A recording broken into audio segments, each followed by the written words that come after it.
something that they really meant to do. Okay? So, while I appreciate their sacrifices, they are not heroes. In the sense of Joseph Campbell, okay? Alright, next. Again, people who return money because they should, it's the right thing to do, are called heroes. No! They're just doing what is right. It's not heroic. It is right. Okay? So see how we have sort of like diluted the idea of a hero. Okay? Okay, although, again, we all have the potential to be heroes. Okay? And this is what our kids need to know. Okay? The other sector that I give this lecture to is public school teachers. Okay? They need to know that what they're doing is heroic. Or that they can lead heroic lives. And that's important for our young people. Okay? Alright, so let's go. Okay, so here are some of the narratives that you should be reading to your kids or in school, discussing in classrooms. Alright, you begin with the myths. Alright? In Star Wars 4, 5, and 6, you can actually connect a myth to practically every scene in the movie. Alright? So, myths, very important, right? And then, of course, well, a lot of these are, well, actually all of it is Western. But we have many local books that are on heroes. I just didn't have time to look for that. It's a grading period in the South. So, yeah, so, okay. But anyway, you have an idea of what you're supposed to be looking for. Okay? So you have the usual, The Lion, the Witch, and the Wardrobe by C.S. Lewis. The Golden Compass by Philip Pullman. There's three in this series. The Lord of the Rings, of course. The Hobbit. Okay? The Hobbit is, if you don't have time, The Hobbit is fine. It's one novel. Okay? And you see the transformation of a very shy, how would you describe, what's his name? Bilbo. Unconcerned hobbit into a very determined, passionate, or not passionate, determined hobbit, right? The Hunger Games. Okay? When this book first came out, I was a little shocked because it's about children killing children, right? But if you go beyond the violence, it is a heroic story. It's a story of a hero. It's good she's a girl too. All right, and of course Harry Potter. All right, so yeah. The other one is Siddhartha, which I forgot to write here, by Herman Hesse. Okay, which is the story of Buddha. Buddha's as a young person awakening into from a prince into a prince who's isolated from everything, right? From death, from sickness, from poverty, who is exposed to this by his own longing, and eventually transforms into the Buddha. Okay, but it doesn't go all the way to that. It's just really his awakening, right? It's a great book. Okay, and I'm surprised it's not actually considered at all in school, for high school. Okay, so here are some of the, or just two, okay, okay, two sites, but you just have to Google Hero's Journey narratives or book list, and you'll get a lot. Okay, so it's easy to find. It's just that, okay, we're not looking for it. Okay, but now you know, and so I hope you will use this. Who are teachers here? Teachers, high school, senior high school? It's the high school or grade school? Kids, children, okay, just three? Alright, okay. I teach Star Wars in college, so it's fine. I mean, this is also many of them are into the Star Wars, and they don't even know why they love it. So, okay, but they love it, right? And they ask me, why don't we do 1, 2, and 3? I said, no, that's you will find out why we don't do 1, 2, and 3. Of course, and then of course 7, 8, 9, 10 is a new journey of Rey. Okay, so all right, so we've discussed this, and hopefully they can apply something to their lives. Okay, and look at themselves as not just unempowered, no voice, small people, all these things, but actually people who have the potential to be heroic and be heroes. So that's it for my short talk. So we just stand Thank you, Miss Carla, for that. Open forum later. Later. I will have Miss Sian. Miss Sian. I want to time my... Go time! Kasi I might go over. I don't know how to... At me.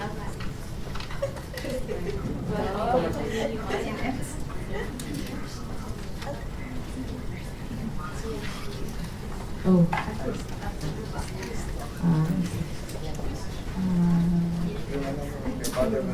Yeah, you got it.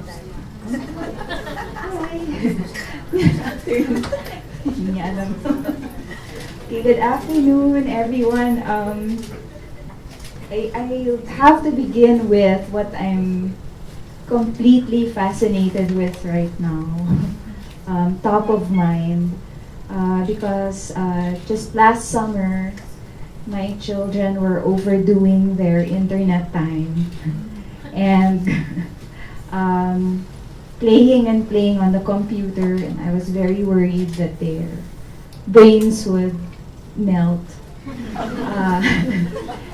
And then when June came and they were not allowed to use the computer except for math drills, Mondays to Fridays, they suddenly started to read. So it's an interesting, very recent phenomenon in our lives that even while we're eating breakfast, my son and my daughter are reading. Okay, so I'm very fascinated by that. So I'll start with that. Okay, this is my son, Colin. When he was much younger, we discovered he needed a little occupational therapy because he did not know how to hold his pen properly. So, but he drew very well, as you can see. And and then we discovered that he had a hard time reading. So I think he was dyslexic. So even as he grew older, his twin sister had to read to him. And when she started buying books like Geronimo Stilton, chapter books, he would also try to buy the same books, but I noticed he wouldn't read the stories. He would just look at the pictures. Okay, and then I thought, never mind, ouch. I still have to buy for him also. But I also figured out, just the fact that he's trying to read, and if he sees other people reading, he reads along and turns the pages. I think that might progress to something.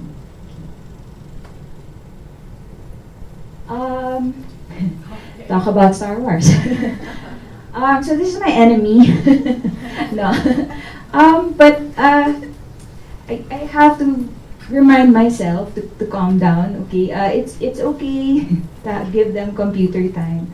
Although I felt like we were up against cable TV, Minecraft, videos in YouTube. But one day we were just hanging out in a bookstore and Colin discovered Jedi Academy. It wasn't the book I would have chosen for him because it looked more like a comic book to me, judging. But I kept pressing Roald Dahl to them and all my favorite books, and apparently they were just not interested. But when he was the one who chose it, that's when I noticed that he started to read the words, not just look at the pictures. And then he went through all 3 books. And after he went through all 3 books, he also asked for the, I also, there, he also asked for the journal that comes along with it. And he not only started reading, he also started writing. So I thought, wow, great. And then, when the passion died down somewhat, I thought, shucks, it's just a fluke. Maybe it was just a phase. But then, one day, he suddenly became interested in griffins. And he would draw griffins and breed them. in his drawings, he would draw an owl half with panther and call it an owlanther. So I tried to join in and I said, oh, sige, you crossbreed a pig and a zebra. And then he said, Mom, you have to have a bird and you have to have a wild cat to have a griffin. Wow, he was really thinking about this. And I couldn't find any stories about griffins except this one. And this is for young adults. It's actually a spoof on the fantasy genre and on role-playing games. And the language is really, it's for high school or college. And I noticed he was having a hard time. But he eventually, after 2 years of reading therapy, he actually finished the book. And then he went on to the sequel. So there's a lesson here, I thought. There. And finally, that's the book. He's reading it. It's so thick. Finally decided, I'm not just going to be a good reader, Mom. I'm also going to be a writer. So I milked that. Okay, now you can use my laptop. Just write your story here. And so then he felt good that he was actually using the computer. And then I milked it some more and I said, in these boxes that I print out, you draw your illustrations. And he actually hated that part. But I was able to force him to do at least per title he would have an illustration. Okay, now I think this is my favorite photo of my kids because they were sick. And this started actually their reading phase. They both brought a book to the doctor's clinic. And look how comfortable my daughter is. She discovered Harry Potter when she was sick. Harry Potter book 1, and I don't know what he has there, but I think the main thing is I'm a very proud mom, and that's the half of it. The other half is I'm wondering when this phase might end, and I think the goal is to get them to be lifelong readers. I don't want this phase to end.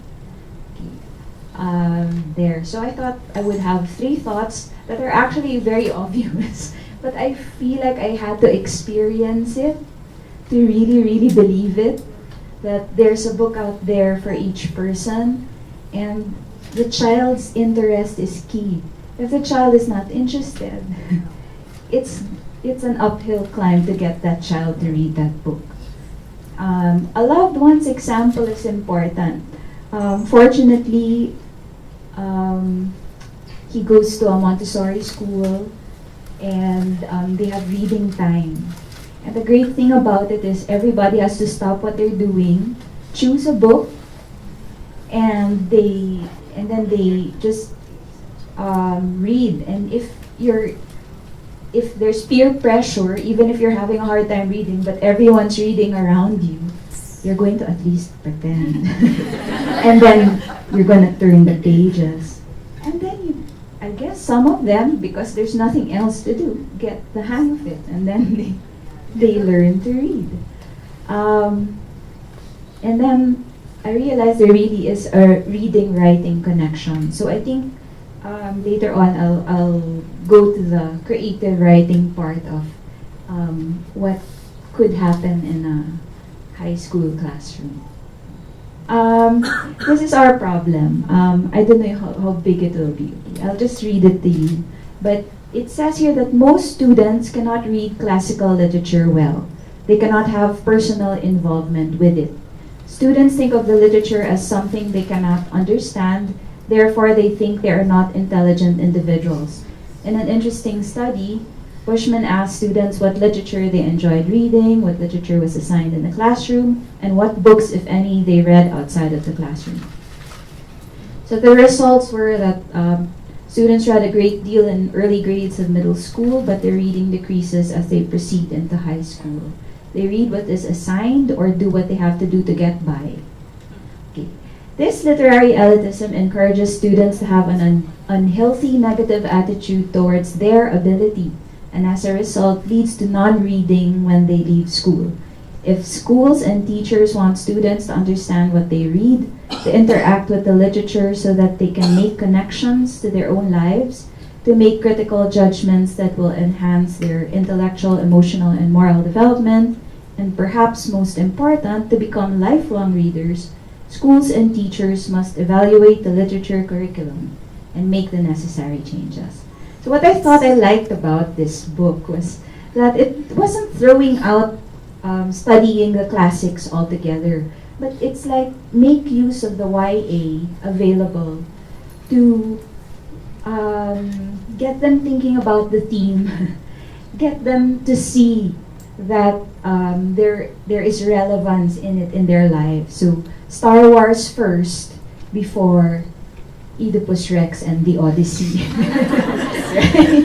So it's sort of like a stepping stone. Get them interested first, because otherwise the experience is too far removed to them and they don't see right away that it is relevant. In a nutshell, this is what another book said. The goal is to learn what they know and to show them the wealth they're already carrying in their pockets. They're not unintelligent. It's not that they don't get it. It's just they already have it. They already have some experience of the world, and you just build on that. And this is the the reading and writing connection.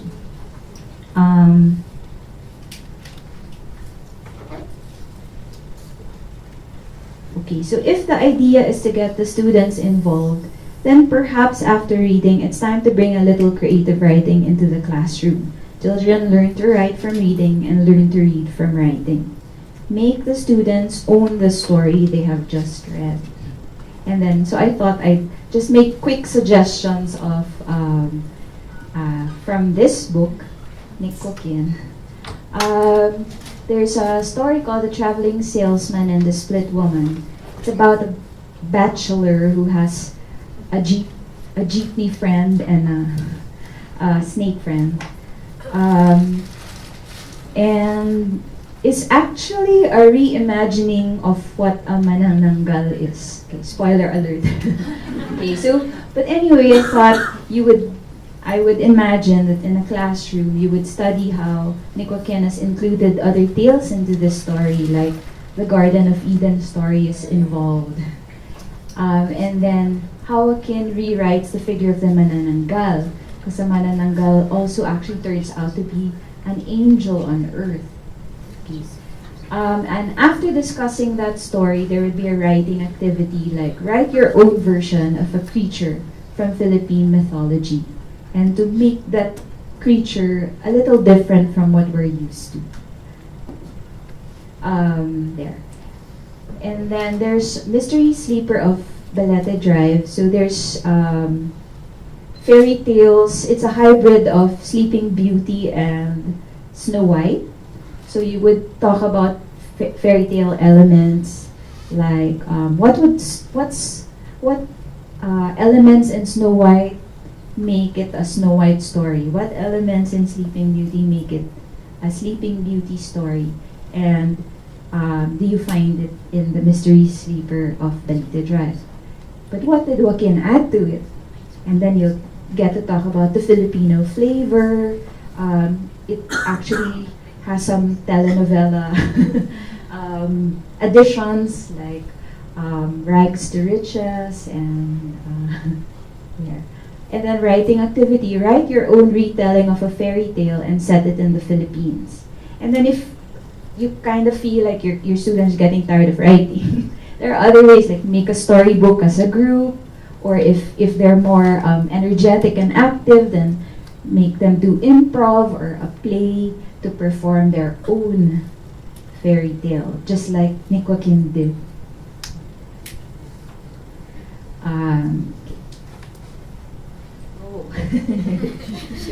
Shameless plug. My homework for the past 2 weeks was to promote this on social media, but I don't have social media, so this is social media. And I also wanted to say that these books are Colin approved. He read them, and I think the main thing was when they came out, he wanted to give each classmate a set. So I said, I'll just donate to your library. And the next slide, I actually got fan mail from his classmate. And that gave me an idea of the last part. Write a letter to the author saying how you would continue the story and introduce a new character and continue the story. So maybe last 2 slides, because I wanted to show you that, well, I'm working on a syllabus for young adult literature, and I would include these stories for global YA Lit. And you don't have to look too far. You have local talent, like Miss Carla Passes. I've used this in my college classroom. There is a Cinderella story here, so that could be a peg of how to use fairy tale elements. I also put Carla Passes' novels here because I think Megan would love Owl Friends and Colin would love Bird Flight. There. The end. Thank you very much, Ms. Ian. And we now give the floor to Ms. Sophie. Hello. Thank you all for being here. I apologize for my voice. I'm going through a cold and I might cough randomly throughout this talk. It's not part of the talk. It's just part of me being sick. So I hope it's okay with you. It's asthma related, so you don't have to worry about the germs. So there. And I guess since we've already heard from 2 great teachers, I would continue by sharing my journey towards becoming a writer. And I started by being a student of creative writing in UP Diliman, so I have some teachers here. Hi, Sir Jimmy. She's my teacher in poetics and also in Diliman. But yeah, like I said, I was a student of creative writing in UP Diliman. But it took me a long time to get there. And I didn't start out wanting to be a writer. I mean, when I was younger, I grew up on a lot of American books. So the first book that I remember reading as a child transitioning into young adult reading was Nancy Drew. I was maybe 7 when my dad gave me my first Nancy Drew. And I loved her so much. I kept on reading the additions. I loved Sweet Valley Twins. I really wanted to be Elizabeth Wakefield. And so she was my inspiration. That was my idea of what a writer was. Like, because Elizabeth Wakefield, for those of you who don't know, is one half of the Wakefield twins, but she's kind of the nicer one. And she works at the school paper, and she has a goody two-shoes boyfriend who's also the basketball superstar. So she has it all. A smart geek with a cute boyfriend. So I thought, yes, what a life peg. And I loved Sweet Dreams. I don't know if you still know that, but it's like, I guess the equivalent of the Hugot YA novel now. So it's a lot of kilig moments told through the stories of different American girls. And so, as you can see, the books I grew up with are all Western books. And when I was younger, like I said, I didn't start out wanting to be a writer because I thought we weren't allowed to do that. I thought that books came from somewhere else, and that we just had the privilege of reading their adventures. I didn't think we were allowed to write it, and it wasn't until much later that I realized there weren't any books because not a lot of people were writing them. And so that's part of why I decided that I wanted to try it. But even getting to that point was such a hard, long and hard decision for me. So most of my life was geared towards becoming something else. I was training to be a lawyer. So for some of the people who know me here, I'm very close to my dad, and we're like the same person. I mean, we have the same sense of humor. We like the same music, we like the same food. All of our tastes medyo similarly matched, and so because I looked up to him so much, I grew up thinking that what I needed to do was to follow in his footsteps. And I did really question why, which was my mistake. I just thought, okay, I'll become a lawyer. He has his own law firm, and so I thought, okay, I'll prepare to study law so that I can join him in his firm someday. And everything that I did was leading to that goal. And so I took a course that was writing related, but as a stepping stone to get into law school, I was a broadcast communication major in UP Diliman. But that was just like my precursor to law school. It was always that way. But I would be so surprised. So when I got to law school, it wasn't at all what I expected. Not all of you, I think a lot of you are my age or closer, so you would probably know what Ally McBeal is. She was my life peg at that time. I thought that was the kind of life that lawyers led. And so I wanted very much to be like a Filipino Ally McBeal. And then you get into law school and it's so different. And I was floundering there and I couldn't understand why.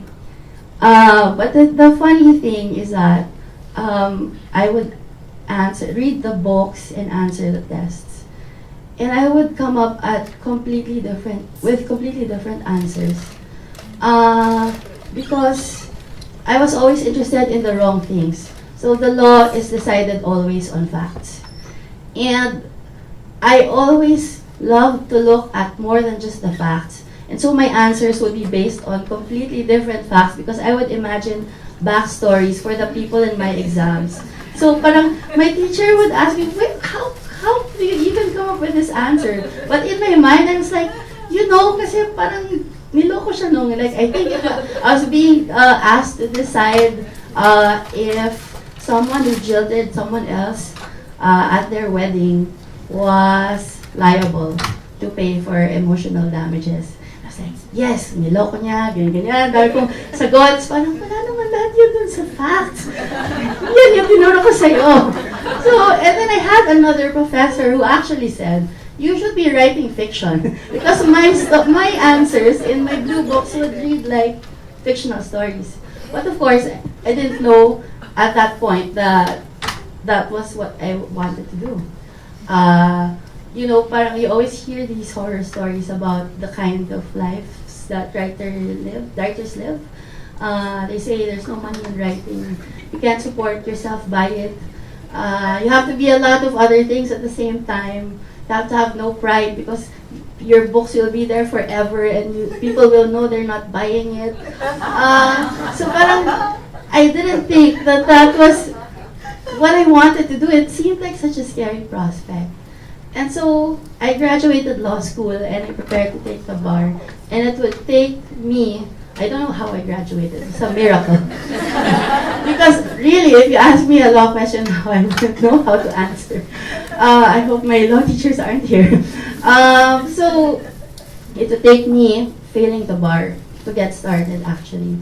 Because failing the bar was the bar was the first major thing that I had failed in my life. I mean, I had been a pretty okay student all my life, and I thought that if you just applied yourself to something, it would be okay. and then it wasn't okay, and I didn't know how to fix it. And for me, it was such a public thing because my parents are very friendly people. They're such nice social people. They have a lot of friends, and all of their friends and all of my friends knew that I failed the bar. I thought that I didn't want to see people, and so I kind of shut myself out. I took a job that where I didn't have to leave the room. It's a job called content writer, and so you just email your work. And I thought, well, this is perfect for me. I don't want to see people. I don't want them to ask me how I did in the bar. Don't want them to ask me if I'm a lawyer now because I wouldn't know how to answer. I didn't know what I wanted to do with the rest of my life, and so I started this content writing job that required me to just be at home and to have no interaction with the entire world. And then my editor, who's also my friend, emailed me one day because my job for her was writing flash fiction stories. Those really, really short stories that are kind of like chicken soup style inspirational stories. And she said, you know, I know you're just doing this to kind of figure out while you're figuring things out, but you're kind of good, so maybe you want to check it out. And so I said, okay, maybe I'll look for writing classes. And so UP was always my happy place prior to law school, but because I also went to UP. But like I always had very, very happy memories there. And so I thought, okay, I will check out creative writing classes at the UP Diliman. And they didn't have the writing classes that I was looking for. I thought they would have like the 5-6 session short courses. And the lady said, you know, we don't have those kinds of classes. What we do have is an MA program. But it's very cheap. It's cheaper than any writing course that you'll ever find. So you might as well just apply and see if you'll get in. And so that's how I started. I thought, well, this is perfect. I'm never going to run into any lawyers in the creative writing program. So it's a perfect place to hide and a perfect place to like just be someone else. So this person who didn't fail the bar maybe. So I went there, and one of the first few classes that I took was writing for children under Professor Heidi Eusebio Abad. And so, and it's in her class that I wrote this book, and I guess I wanted to share with you how that came to be. And so I wanted to start with this thought in particular. As you can see, it says, what are the things that define your life? And I wanted to start with this thought in particular because it's the idea upon which I built my book. I was interested in that idea of the stories that the things we keep tell about us as people. Like, what do the things in your bag say about you? When you look inside your bedroom, what stories do they tell about you, the things inside? But I wanted to start with that that idea also because my writing journey started with one thing in particular, and that was a jar. So I was gonna do a game, but parang it's long. But in the game, that jar is part of the picture, and many of you will notice that it's like a slide from a 4-pix one-word game. And the reason why I chose that game for when I do school visits, I do this game is I thought it was a perfect way to illustrate the idea I wanted to put forth, how when you hear a word, different pictures of it come into your mind depending on who's saying it to you or your encounter of that word before. So like kind of to say that things mean different things to different people. So a jar can be like that jar that you Instagram with your juice, with your cold pressed juice or your coffee, or it can be a vase to someone else, or it can be a vessel for storage for your food. So different things. And so that was the idea that I wanted to build on for my story. And like I said, my story started with a jar. It started because, like I said, we had to come up with a YA story for Professor Eusebio's class. And the way we do it is through workshop method, which means that we build upon it chapter by chapter, and each person presents it to the rest of the class, and they critique it and tell you what works and what doesn't work. And when my week was about to come, I had nothing because I am a serial crammer. But I was quickly realizing that I couldn't cram my way into this one because I had no idea how to write fiction in the first place. Like, I was used to writing legal briefs, and before that I was used to writing news features. So I didn't know how to start a fiction story, and so my page was just perpetually empty, and I was panicking. And I don't know if it's the same with you, but for me, when I panic, my initial reaction is, I want to eat. So I said, okay, when I eat, after I eat, I'm going to get the best idea, and I'm going to write the best story. And the most comforting food for me, one of my favorite dishes is spaghetti. And so I said, okay, I'm going to cook myself a plate of spaghetti. And I went into our kitchen, found a jar of pasta sauce, and I was trying to open it, and I couldn't open it. And I kept on attempting to open it, like tried all of the ways that I knew how, but I just couldn't. I was about to give up, and luckily my dad came home, and he was the one who opened. He's the opener of all jars in our house.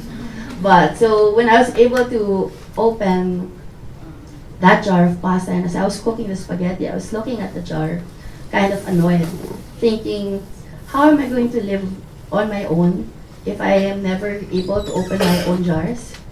And so it became intriguing to me, the thought that a simple jar can lead to such a profound idea as independence. I thought maybe if I could just open my own jars, I could conquer bigger things.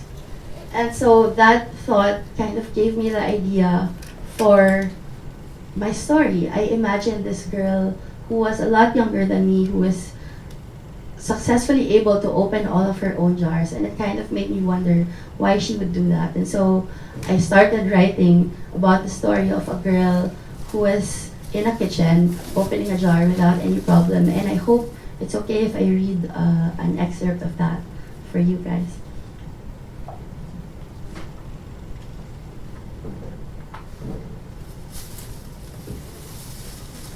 So, jars. To make a painful or disturbing sound, to shake as in to unsettle, to cause one to be upset, a state of being in conflict, an open-mouthed container usually made of glass. Jars are easy things to open. Not for everybody, as it turns out, but for me, piece of cake.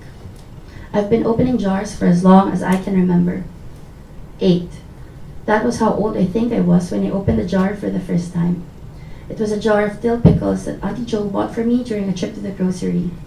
My reward for being such a good little girl the whole day. I remember then how she asked me over and over, was I sure that was what I wanted? Wouldn't I prefer a pack of chocolate, perhaps? Everyone at home certainly liked those sweet things a lot.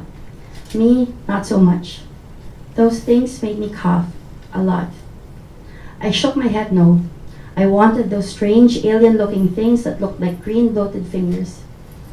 Mama too found my choice strange after I had shown her my good girl bonus. I found her in the garage checking under the hood of Boxy Roxy, our old box-type Lancer. She was banging on a lot of things and muttering things to herself, and I knew that meant something was wrong with the car again.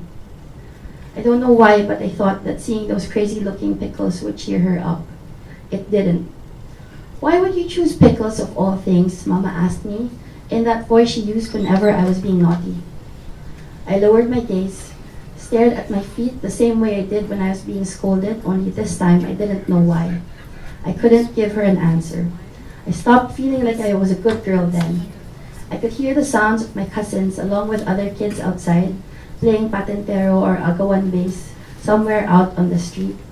They had not napped, had not done their homework or taken a bath, had not won a trip to the grocery like I did, but in that moment, I wished I had followed them instead.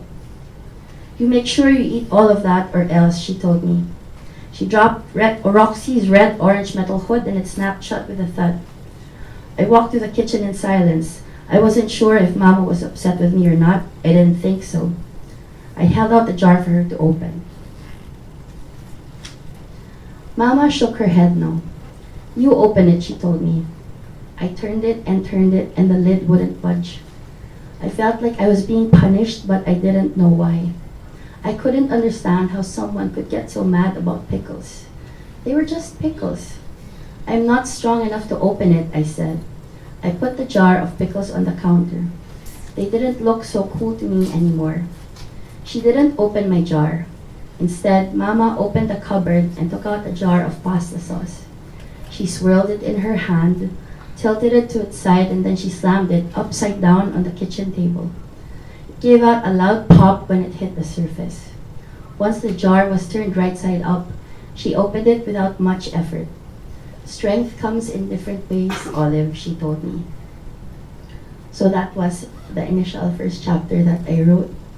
And when I submitted it for a workshop, I didn't know really how my classmates reacted. You know, people tend to be nice when you're in a workshop so that you'll be nice when it's their turn to be workshop.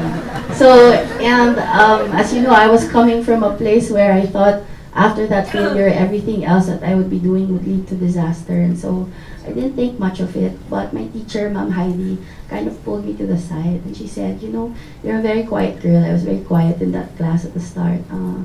And I don't say a lot of things, but, and I'm not sure you know, but I think you're very good. I'm very excited about this story. I think you should continue it. And she was also the same person who told me about the Scholastic Asian Book Award. So it is a testament to what great teachers can do. And so she was the one who kept prodding me to finish it, and so that's how my journey to being an author started. I built upon that chapter, and in a sense, it was me opening my own jar. Okay, and to continue, I guess I just wanted to share some other excerpts from the book. I'm gonna read aloud na lang. Line. A series of points connected, the route or path followed by something or someone in transit, the condition of being in accordance with regulations. The truth is this: I am always going to be somewhere, stepping over some line. We all are, even if we don't want to admit it. That's just how life is.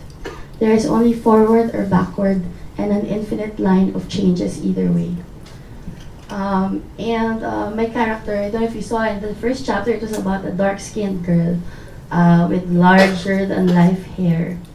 And I created that character, her name is Olive, because of something that my own YA teacher taught us. And she said that what for her differentiated YA from most traditional children's stories is that while in like fairy tales, characters are pretty one-dimensional. You know, they're always just, the good ones are always kind and beautiful, and the evil ones are angry, ugly and deceiving, and you know right away that they're evil based on the kind of the way that they're described. And but she said in YA, the great thing about it is that characters are allowed to be imperfect, and it felt like it was the perfect setting for me because that was exactly how I felt. And that's the kind of story that I also want to share with Filipino readers, is that it's okay to start from an imperfect place. And you can find your way as you proceed. And as a last short excerpt, I wanted to share with you this final excerpt from a chapter called Preserve. Preserve. To make jams, jellies, or other conserves, to be susceptible to processes of preservation. I like the idea of jam. It is a comforting thought for me, knowing that even the sourest things can be honeyed in some way, knowing that some choice can be bottled up and reached out for on days when you needed just a little bit of sweetness. And I don't know if you've noticed, but in the first chapter that I read, Olive was still uncertain of herself. She kind of had to have her mother define for her what being strong was, to tell her that there are many different ways of being strong. But as the chapters progressed, Olive starts to define things for herself. She starts to make her own decisions about the things around her. And that's what this journey towards being a student and then an author has taught me. It has redefined many things for me. It has proven to me that Filipino stories can be world class, and I hope that this encourages you to read more of them, not just mine, but there's so many out there. We're just not talking about them enough. It has taught me that failure is not an ending. So it's kind of funny. I was at a school tour this morning, and there was this student who asked me if there was anything that I would change about my path towards being an author. And I told her no, because I find it strangely beautiful that my biggest failure is also the same thing that led to what is my biggest accomplishment so far. And it's just a testament to how our stories are all still continuing and how life can surprise you. And lastly, it taught me that I am the captain of my story, and you are too. And so I hope that if you do decide to pick up this book, if you decide to teach YA, that you encourage that yourself to find meaning in every day and to define your life by your own definitions. So thank you very much. Thank you very much, Ms. Sophie. Can we have the authors in front, please? We have learned so much this afternoon. We have learned what a hero is. We have learned how kids could start reading, and we have learned her very intimate story. And I hope this one has inspired us to do something explosive someday, 1 year from now, 2 years from now. Okay, Miss Yen, can we have you in front? And we are opening the floor to anyone who has a question. Any teacher from out there, any student? Okay. Former teacher. I can see that you're very honorable, sir, by the looks of it. And you are? I'm Manny Valdehuesa. I used to teach in the Ateneo, 1960s. So I come from a very old, misty past. But I continue to be enthralled by accounts of this sort. I've been to some other sessions here, and it just struck me that so far, literature, authorship, somehow we seem to have confined them, including publishing, to an urban pastime or an urban piece of enjoyment. I live in a barangay. All of us live in a barangay. And more than that, I come from Mindanao, in Cagayan de Oro. And we have such sterile, knowledge-wise, literary-wise, literature-wise, barangays. And it seemed to me that as with PETA in the 60s, we ought to have by now popularized or institutionalized the bringing of literature to the community, because that's where everybody lives, and that's where everyone grows up and develops a passion for literature, for theater, whatever. But see, we have 42,000 barangays in this country. They have also barangay halls. But I envy what I've seen abroad, where such halls, community village halls, are also civic centers, centers for learning, centers for sharing knowledge, centers for sharing skills, including sewing and spelling bees and all that kind of thing. No?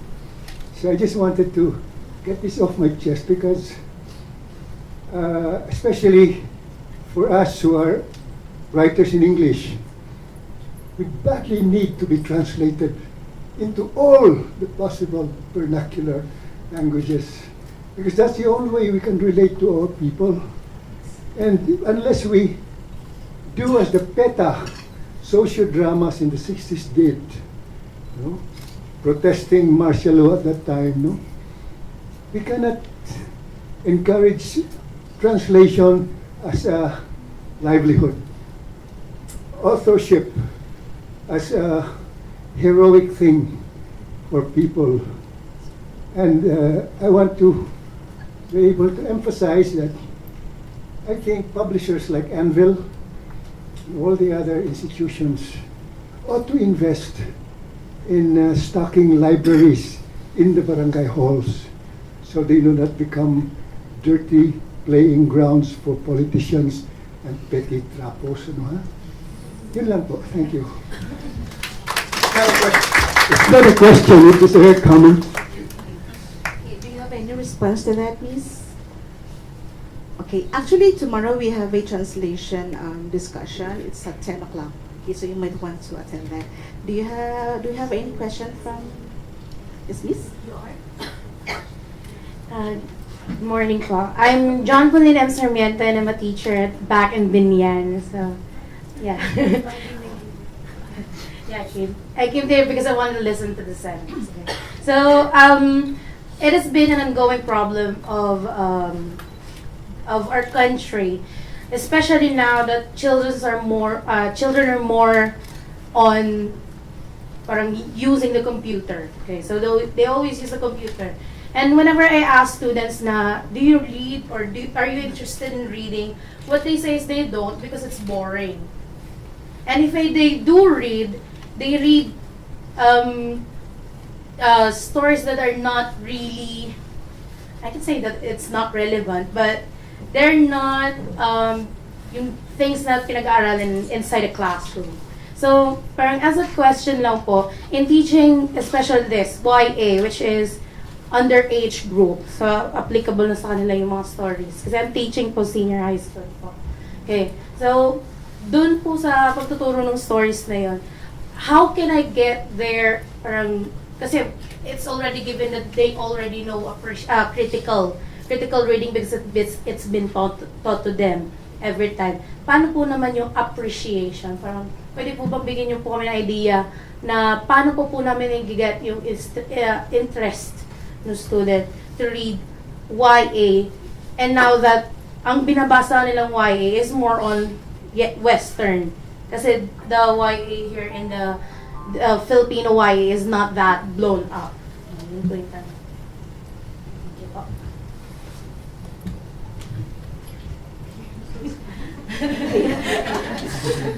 Perhaps Miss Carla?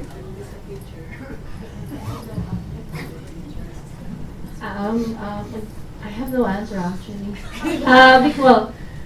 Well, even when they get to us in college, we already notice that really there is no, they can't even read long. Okay, I mean, let's start. I mean, they don't even have that stamina for reading. I guess I don't know. It really has to start as young people in the home, okay, with parents who read. You did mention that when you put their loved ones example. The first example are the parents.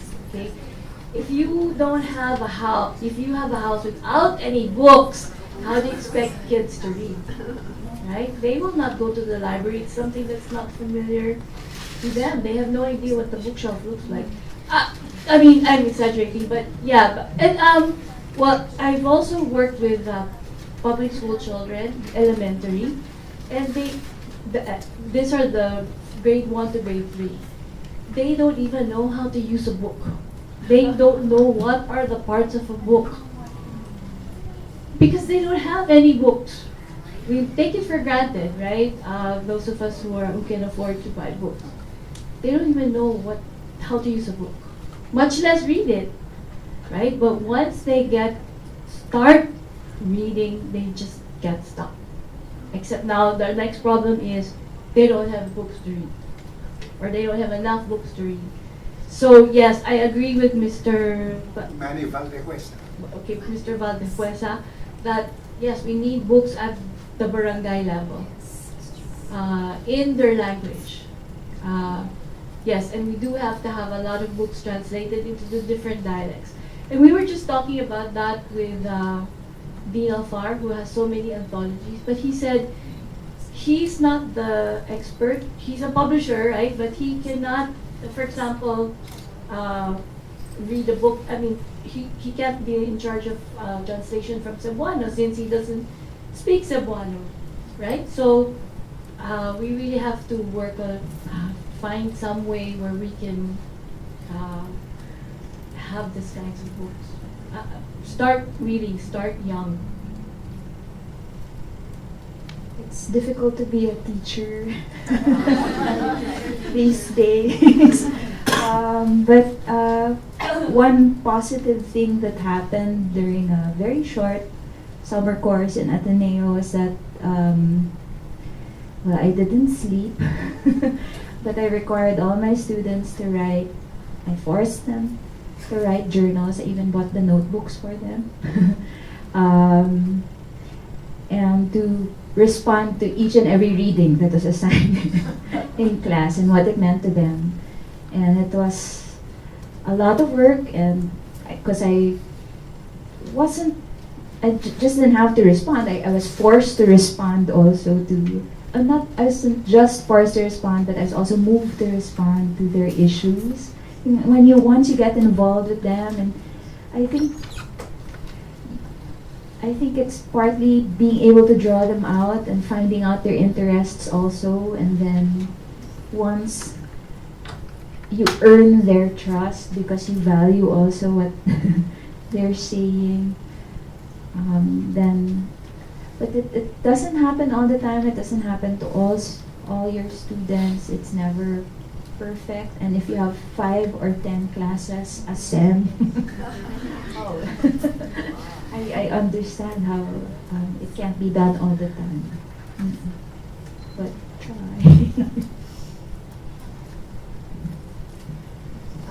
Okay, I'm not a teacher, but I am a big reader. And I guess the best answer, I'll cop from Miss Yan's talk. I think she said something like, it's a matter of finding the right book for the right person. And so I really believe that.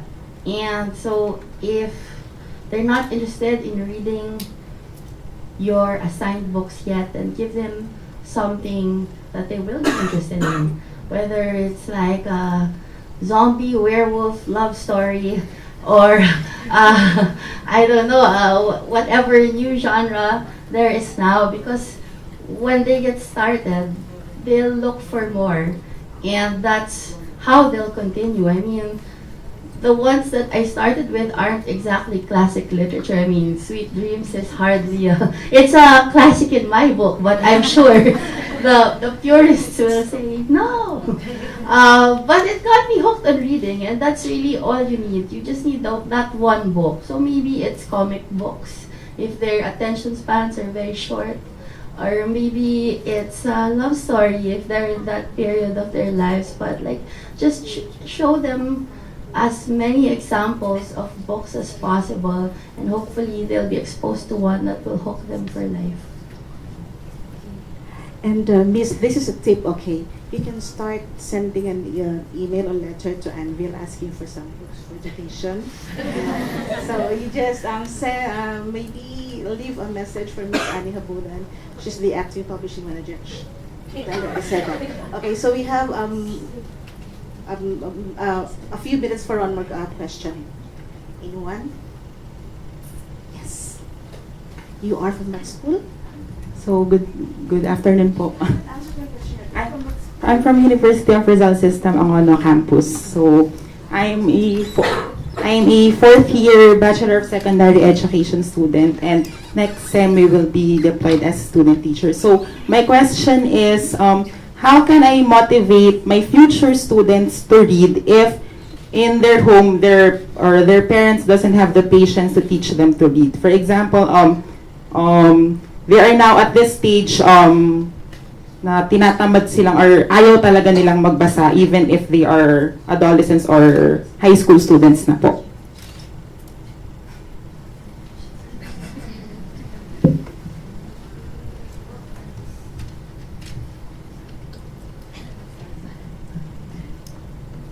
One thing pala we did in our summer course was I made them write their own memories from their childhood, and each one required one essay. And then we had a book launch at the end. And I guess one way to get them to read is to read each other's work. I mean, that's a start. Say, maybe what's your favorite book? And if you can convince your classmate to read that book just by your own writing, you get an I mean, you play around with all these methods just to sort of get them interested. Well, since I'm in the Heroes Journeys team, you can start them off by watching Star Wars 4, 5, and 6, and then ask them to find the myths, or you find the myths for them that have been used in Star Wars. You can start reading the myths. You can start discussing them. You can look for other stories, modern stories that follow these myths, and you can probably. I mean, that's already 2 months or 3 months, 1 sem, and you'll probably get them going. It's just a matter of motivating, getting them started, getting them away from the gadgets, right? Again, that's my enemy also. But I love my iPad. I kiss my iPad every night.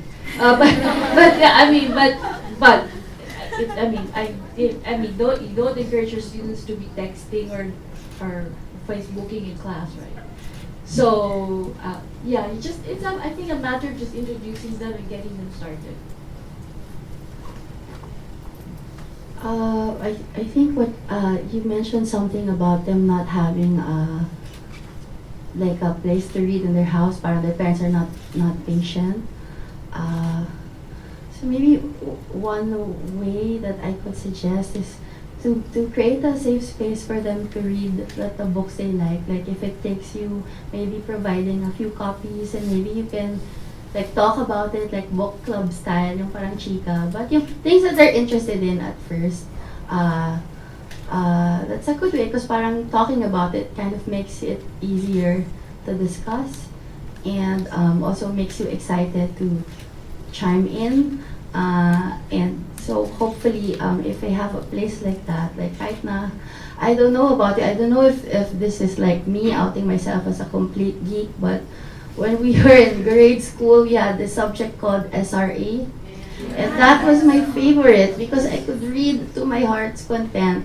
And because I'm a fast reader, I read faster than everyone else. So I was like at the gold level, a full 6 months before my classmates were. And to me, that was precious because I could read on my own forever. And I just really loved it. So I think having a space like that is important, and it might work for me. Bring back SRA. It's actually very effective. You can do it in Filipino and in English. I don't think I reached gold, but but it was something I looked forward to every week because we had to share the box. So when it was our turn to get the SRA box, I was just so excited. And it really is level reading. You start from very simple and then you work it up to the gold, which is kind of like longer short stories, no? Bring back the SRA anvil. Noted, ma'am. Okay, so thank you very much, guys, for a very wonderful afternoon. Thank you, Miss Ian, Miss Carla, and Miss Sophie. We have time for